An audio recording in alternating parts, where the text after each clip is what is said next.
Alright, ladies and gentlemen, it is your boy Ryan Thomas here with Failtech, and today I'm going to be talking about owning a Samsung Galaxy S6 Edge in 2016. Now, I thought this was kind of necessary because obviously the S7 Edge is out now and it's a much larger screen, and we'll get into all that kind of stuff in a minute. This is my friend Joe's phone and not my device, so sorry if you ask me questions about this later on, I'm not going to be able to answer them just because I don't have the phone. I took B-roll and I took some notes, and I can't really change anything to a phone that isn't mine.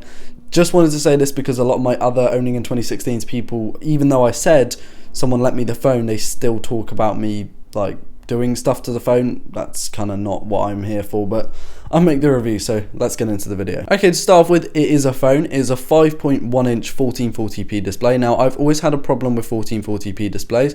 Don't think they should be there. I think 1080p should be the max, and I think an average size screen like this, or a little bit smaller because this is on the smaller side, should have a 720p screen, or in between, like a custom resolution.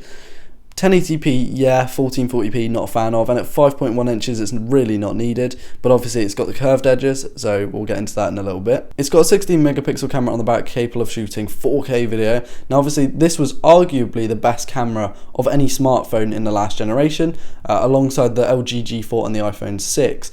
Now I would call the LG G4 the best, and then this, and then the iPhone 6, but it is a very, very good camera. Like, it is instant shutter speed. Even though it's slightly older and it's in the last generation, it's still faster to take pictures than my already screaming fast iPhone 6s Plus. That is ridiculous. It is a very, very nice, fast autofocus, fast shutter speed.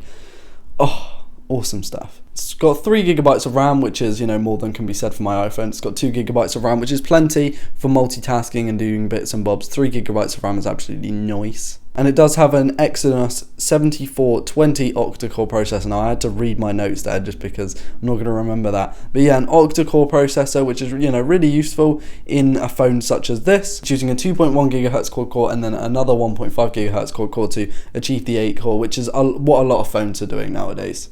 That coupled with the 3 gigabytes RAM is plenty enough to go through pretty much every task. It works really, really well. You can play games on it, you can watch videos in 1440p on it. You can do pretty much anything on it. It works really, really well. It's pretty much the big flagship from last year. That and the iPhone 6 and the LG G4 were like the ones that took pretty much everything. Now let's focus on the camera a little bit more. It's a 16 megapixel sensor, like I said, capable of shooting 4K video at 30 FPS. It's also capable of taking 1080p at 60 FPS and 720p at up to 120 FPS. And this is something a bit quirky that I didn't realise until later on when I was talking with my friend Seb, who owns his phone, which is the same as this one. And the front camera can shoot 1440p video. Now, I've never actually seen 1440p video, only in games where you can record your screen maybe at 1440p, but the camera is capable of taking 1440p video at 30 fps. This is actually kind of cool. It is a 5 megapixel shooter on the front, which is good enough for your selfies. It's still a good camera, but 1440p video, that is actually kind of cool. Yeah, that's something to brag about, I guess.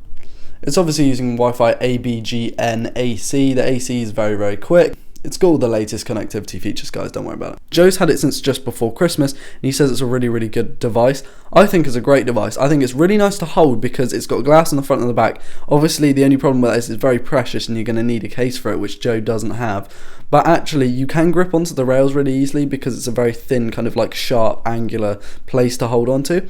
I think it's great for gripability, if that's even a word. The camera bump does annoy me, and especially as everything's glass, it just feels really kind of, you're going to drop it or you're going to scratch it kind of thing. Similar to with my iPhone, only I've got a case on my iPhone. If I had one of these devices, I'd have to put a very heavy duty case on it. And the video and photos look absolutely insane and basically compete with this generation's cameras because there isn't really much of a change. Obviously, when we went up to 4K and people were able to shoot in 4K, everyone was like, oh, that's awesome, and slow motion as well. I think it's a great camera. The only thing I wish is a 720p did 240 FPS like my iPhone can. That would be kind of cool. It's running Android 6 at the moment. It's going to get new updates. It's got 6 quite early on, which is pretty cool. And it means that you can install all of the newest apps and you're going to have no problems with it. I think that the Edge is a bit of a gimmick. Joe said it's really useful for pulling in things, and it's kind of cool, but it is, again, a bit of a gimmick. If I had it, I might use it, but I just don't feel like I need it at the moment. You can still swipe in on, you could easily implement that functionality on a screen that doesn't have a curve to it. You could easily just swipe in from the left and get all that it's just kind of a bit weird. The curve is cool. It shows what we can do with screens and what we can do with software as well to implement that to the screens. But I don't think it's worth the extra price tag. I would personally, if I went for one, I'd go for the Edge. But that's because the price is maybe a little bit different. But like if you have a big choice between the standard one and the Edge, the standard one is going to be just as good as the Edge, just minus the Edge bit, I guess. Also, I wouldn't go for this phone because the screen is actually a bit too small for me. I have found a home with iPhone's 5.5 inch display, and that is like an average size screen. I would only go bigger, I wouldn't go smaller again. I've played around with my Nexus, like just holding it in the hand, obviously it doesn't turn on, and it just feels absolutely tiny. So I think I'll stick with 5.5 inches, but guys, you can actually get this in the S6 Edge Plus, which is a much bigger screen, and also I think it has some upgraded specs as well. But anyway, I'm going to leave that there, guys, because I've been recording this video for a while. So I hope you guys have enjoyed this video. Overall verdict is the Samsung Galaxy S6 Edge is a great handset, and I recommend you buy it. I mean, you can get them for about £300 now, which is pretty good. That's like less than half of the newest flagships.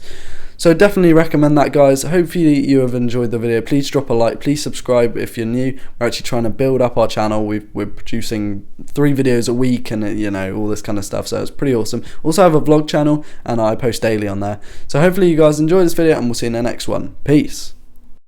Alright, cool. Basically, yeah, it's like insane. It's like you can get all the stuff on this Google Keep app. It gets you all your notes on it. So you can do like checklists or just stuff you need to remember. You also got like fucking music on here. It says that. If you go on here, you can go on Sound Alive. You can change the bass and treble and all this stuff, and you can also change the equalizer of it. And yeah, you also got games. You got games. He's got games.